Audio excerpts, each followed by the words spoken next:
was 2 weeks ago. Ricardo, he never taps the choke. Always have to put him to sleep. Never taps. I've seen him before, the Europeans, a few years ago. And a guy called Igor Silva, who's quite a good GFT guy. Flying triangle in the first, they clinched, and flying triangle. And Legarda was stuck in the mounted triangle. He watched the fight online for 9 minutes. The guy pulling on his head, squeezing, the guy never tapped. Never, it was on. And then the guy's legs were fried. He let go, the guy would go down, passed the guy, took him back and choked him within the last minute.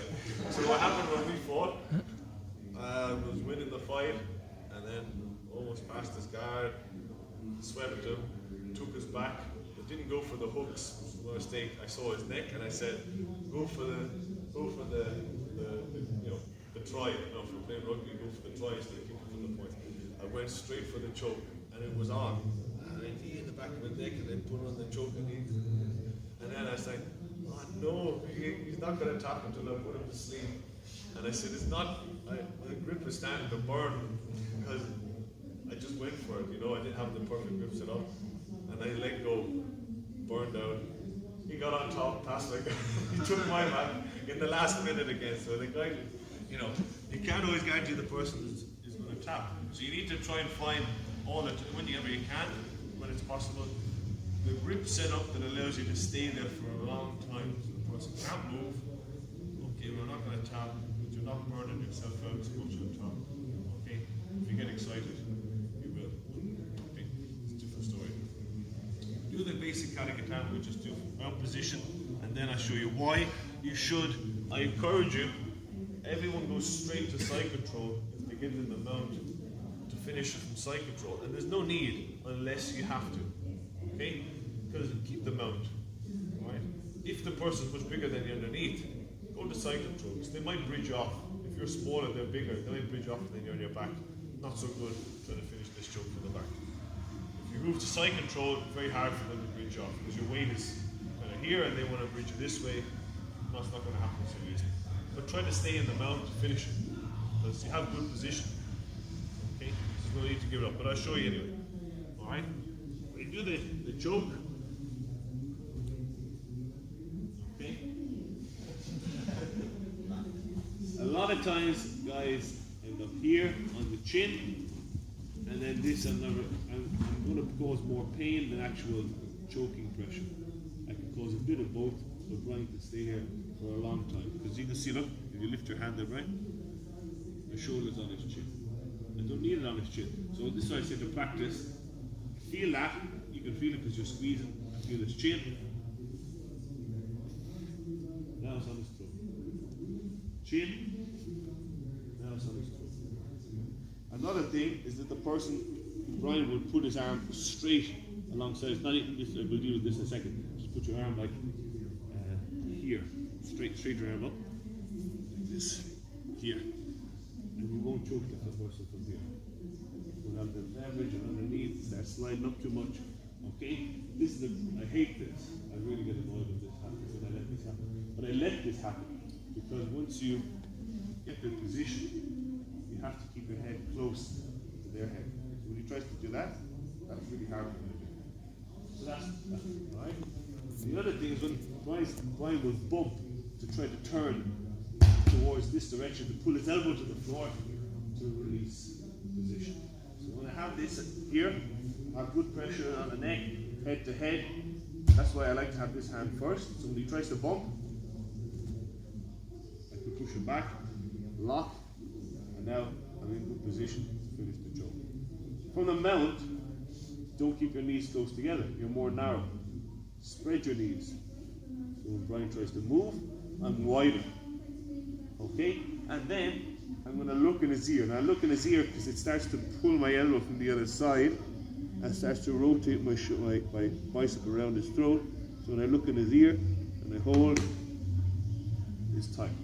Okay? So here, flatten my body out. Hold. Okay? And I can hold that for a very long time. Alright? Don't lift your hips. A lot of people, what they do is they drive in. This is only pushing my shoulder into his chin. Okay? If I start doing this, he can slide out of that. But even if it gets stuck on his chin, what do I do? I'm tilting his chin. Who's done first aid here before? How do you open the airway? Tilt the chin. If I tilt the chin, open the airway. What do I try to do with the choke? So why would I push on his chin? I want to push here. I don't care what happens to his chin. I just want to push here and choke him. So if I push here, it's a waste of energy. I'm just crushing his chin. So if the person can deal with a lot of pain, yeah, it's just here, flatten myself so that my pressure goes around, not forward. Okay? Pain, people can put up with pain, but I'll get on with it. But if they can't breathe, there's no blood going to the brain, it doesn't matter how much of a hero they are, eventually everyone goes to sleep. Even the guard goes to sleep. The ironic thing is, after he did that to Igor in 2014, last year, Igor put him to sleep. Children put him to sleep. The same, actually, the absolute. So, the guard doesn't tell. Tough guy. Alright? Okay, so let's try this kind of attack. Of course, look, this is the last point. If I need to move to the side, I do recommend, if I'm underneath, say if Brian was doing the choke to me because I'm a lot heavier, I would recommend him going to the side because it means my bridge is less effective. Okay? But when you go to the side, keep your toes on the mat, keep your shin across the hip, and again, don't just flatten yourself out and look at me. Alright? Looking in the ear also, it changes how the pressure comes on. Remember what I said with the bicep?